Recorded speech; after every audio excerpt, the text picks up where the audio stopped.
Bom dia, boa tarde ou boa noite. Hoje a gente vai falar aqui sobre alguns temas básicos de teatro. Como temas básicos, a gente está falando de criação coletiva, processo colaborativo, são alguns modelos de criação teatral, passando aí pelo modelo mais tradicional. A gente vai falar também um pouco do corpo do ator e da construção de personagem, passando pelo Stanislavski, pelo Grotowski, pelo Brecht, Grotowski bem de leve mesmo. A gente vai falar também de espaços cênicos convencionais e não convencionais e de texto teatral. São alguns fatores aí básicos e rápidos sobre o teatro, ok? Então a gente vai começar aí falando da criação coletiva, né? Processo coletivo e o processo colaborativo. Quando a gente está falando de processo, a gente está falando de processo de criação, como se cria uma peça teatral. Vou começar pelo mais tradicional, que é mais fácil. O mais tradicional, você pega lá um texto teatral, por exemplo este, que já foi escrito por alguém, né? Esse aqui, no caso, é um texto do Eugene O'Neill, que vai falar que vai ter o texto com as falas, o que é para fazer. O diretor pega esse texto e ele vai direcionando os atores para que eles interpretem esse texto, aí tem a construção do personagem e tudo mais, mas ele vem de cima para baixo. O dramaturgo escreve o texto, o diretor pensa no texto, estuda com os atores vão estudar basicamente as personagens. Isso é um processo mais tradicional de teatro. O processo coletivo, ele é um processo que foi feito muito por esse grupo aí dessa imagem aqui, que é o Asdrubal trouxe o trombone. Essa é a capa de um livro sobre esse grupo, que é da Heloísa Buarque de Holanda. O Asdrubal trouxe o trombone, ele é um grupo que fazia o seguinte: todas as pessoas do coletivo de teatro, todas as pessoas faziam parte, os integrantes desse grupo, eles tinham voz para o texto, eles tinham voz para iluminação, caso houvesse, porque eles faziam muito teatro na rua, eles tinham voz para falar de trilha sonora, para escrever as cenas e para atuar nessas cenas. E um ficava dando pitaco no que o outro estava fazendo. Eles discutiam muito o que ia fazer. É, é um processo legal, bem democrático, na verdade, assim. E aí tem nomes famosos, que inclusive está aí na imagem. A Regina Casé, por exemplo, era do Asdrubal trouxe o trombone. O Evandro Mesquita também, que é músico, inclusive. O Luiz Fernando Guimarães, que fez os normais, que está aí na imagem, com uma roupinha laranja. Isso é um processo coletivo, bem democrático, e estou falando bem a grosso modo, bem rápido, tá? E esse processo ele veio com a ditadura militar, né? Ele começou na ditadura militar, talvez, e aí é uma explanação minha, isso seja porque essas pessoas queriam ter voz, elas queriam falar alguma coisa. Numa ditadura militar, como foi a do Brasil, não existe essa voz, né? A gente não pode falar o que quer falar, é bem complicado, na verdade. Aí, continuando aqui a nossa brincadeira, a gente vai falar agora do processo colaborativo. O processo colaborativo, eles parecem muito com o processo coletivo. As pessoas têm voz, elas dão pitaco, elas mostram as cenas delas, os atores, o figurinista vai lá, fala da cena e o dramaturgo. Só que tem funções mais específicas. Tem um dramaturgo especificamente, tem um diretor especificamente, um figurinista. Tem toda essa estrutura teatral de um processo teatral real, assim. Essa foto aí que vocês estão vendo é do Grupo Galpão, mas eu já falo dele. Mas qual é a grande diferença? A grande diferença é que existe uma palavra final. Então, por exemplo, num processo colaborativo com um dramaturgo, o dramaturgo está lá assistindo, ele traz coisas para os atores, ele traz estímulos. Os atores apresentam a cena para o dramaturgo. Ele vai pegar esse texto, ele vai estudar esse texto em casa, ele vai dar uma olhada nesse texto, ele vai mudar o texto, ele pode mudar o ator que vai fazer o texto, ou o diretor pode fazer isso, não tem apego, né? Independente de quem escreveu, qual foi o ator que montou aquilo. E aí o dramaturgo vai dar a palavra final de como vai ser esse texto. Às vezes ele transforma totalmente, às vezes ele deixa muitas coisas que foram apresentadas pelos atores, etc. Certo? Bem simples, parece difícil, mas não é. O diretor vai pegar e aí as pessoas podem falar o que elas querem fazer ou como elas acham melhor o outro fazer e tudo mais, mas quem vai dar a palavra final, falar, olha, vai ser desse jeito, é o diretor. Então é um processo coletivo, mas com um direcionamento assim um pouco mais focal. O processo colaborativo é muito feito, muito bem feito por um dramaturgo brasileiro, dramaturgo é quem escreve peça de teatro, chamado Luiz Alberto de Abreu. Cara incrível, com textos muito bons. Inclusive esse grupo aí da foto, agora eu vou falar um pouco dele, é um grupo conhecido por ter feito processo colaborativo, inclusive com Luiz Alberto de Abreu, tá? Essa foto é do site Rio no Teatro e é o grupo Galpão, um grupo mineiro. Uma das atrizes aí é bem conhecida da TV, essa que tá com o sax tocando.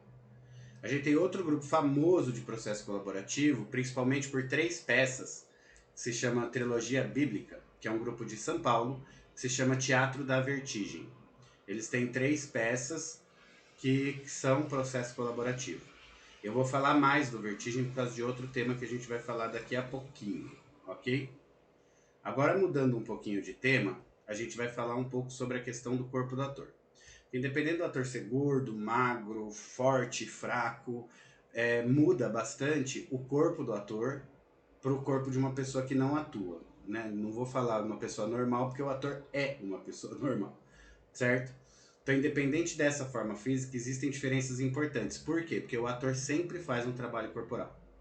Para eu interpretar eu mesmo, eu tenho essa movimentação minha de mãos, essas coisas todas, que é o meu jeito. Quando eu vou interpretar alguém, sei lá, mais empolado, mais chique, eu vou pensar em postura, eu vou pensar numa outra mão um pouco mais comedida.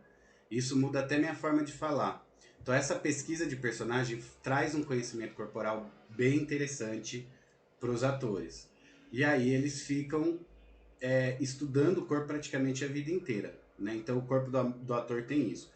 Alguns atores, eles pensam no seu corpo como uma espécie de máquina mesmo, assim. Tem que cuidar da voz, tem que cuidar do corpo, tem que cuidar dessa... É uma ferramenta, né?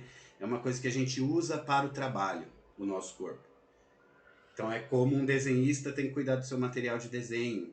Né? Um cara que mexe numa máquina pesada numa empresa tem que cuidar dessa máquina para ela funcionar o melhor possível para facilitar o trabalho dele. Quanto mais o ator conhece seu corpo e sabe trabalhar esse corpo, essa movimentação, mais ele vai conseguir fazer os papéis que ele quer fazer. Todo ator sempre pensou em corpo, na história do teatro inteiro. Né? E aí se fala muito que o teatro começou na Grécia, mas você tem teatro japonês muito antes, você tem teatro hindu muito antes, então nem vou entrar muito nisso, certo? Mas um grande nome aí da construção de personagem é esse cara aqui. Eu confundo aqui com os lados, esse cara aqui. Que é o Konstantin Alexeyev Stanislavski, ele é um russo. Quando o teatro começa a ser um pouco mais realista, o Stanislavski está trabalhando num teatro em Moscou, na Rússia, junto com outro cara que se chama Danchenko, e ele vai aos poucos criando um método de construção de personagem que vai levar em consideração a personalidade desse personagem, qual o objetivo que ele tem na cena, qual é o super objetivo, o objetivo que ele tem na vida, uma coisa meio de que a gente fala, né, que a gente escuta no senso comum, na verdade. Entrar no personagem, dá a impressão que vem um santo que desce na gente, opa, agora eu sou o personagem. Não é isso. É um estudo aprofundado de quem é essa pessoa que você quer interpretar. Você quer que as pessoas acreditem que você é essa pessoa. Stanislavski é um dos mais famosos, um dos métodos mais famosos, mal interpretado em alguns lugares, melhor interpretado hoje em dia por causa de traduções, mas também complexidades que não precisa agora. Existem muitos outros, e aí depende da técnica que você quer usar, depende do que você está comunicando para a plateia, do seu discurso, de como é o seu teatro, que você pode usar técnicas diferentes de construção de personagem e de construção de corpo. Então você vai ter o Grotowski, que eu falei que passa muito em cima, muitos outros, o Eugênio Barba, tem um monte. Os principais nomes é o Stanislavski, que cria o seu método, que ele é bem de dentro para fora, pelo menos no entendimento mais comum do Brasil e dos Estados Unidos sobre isso. Então, você cria o personagem dentro e ele vai vindo para fora até chegar no seu corpo.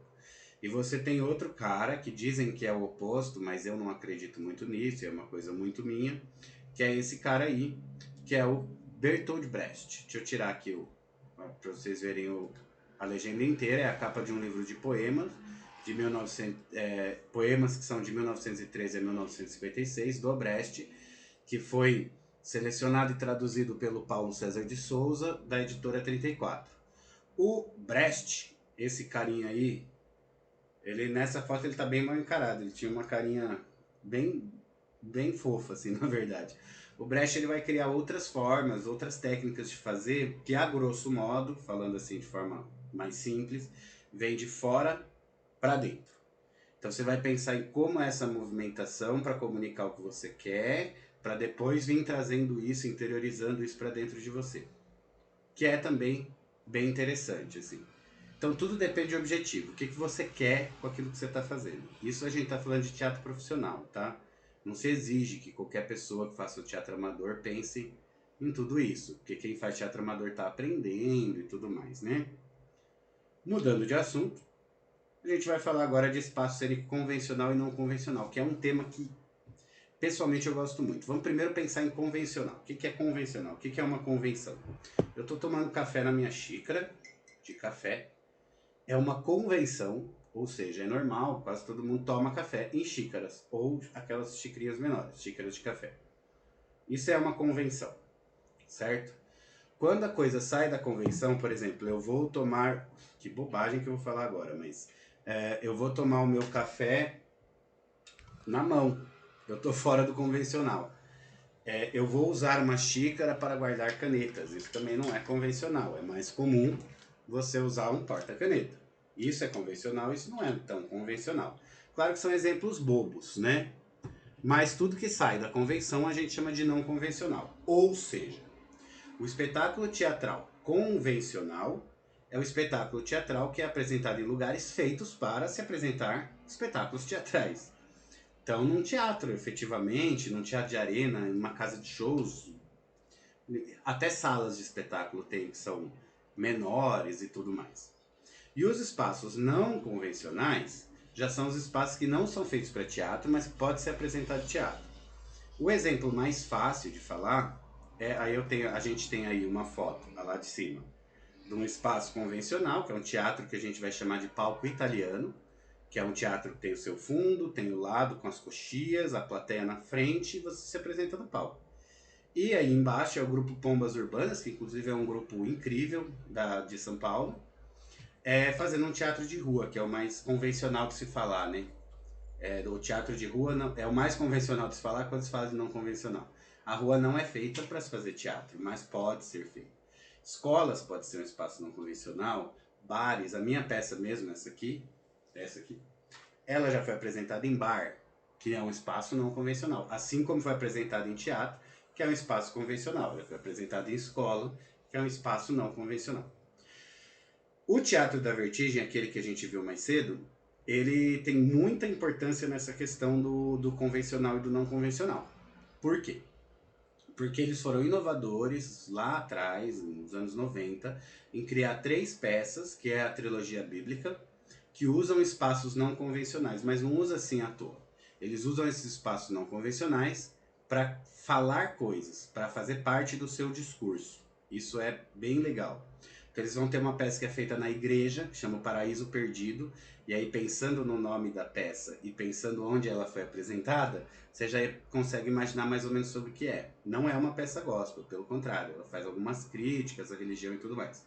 Você vai ter outra peça que é o livro de Jó, que é feito num hospital ali perto da Avenida Paulista em São Paulo, foi feita anos depois. E você vai ter a última que é Apocalipse 1:11, que é uma peça que é apresentada no presídio do Hipódromo. Também é um presídio, se eu não me engano, e aí não tenho certeza, mas eu acredito que era um presídio abandonado também.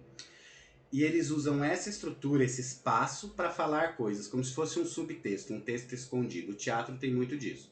Só o texto teatral pode dizer muitas coisas.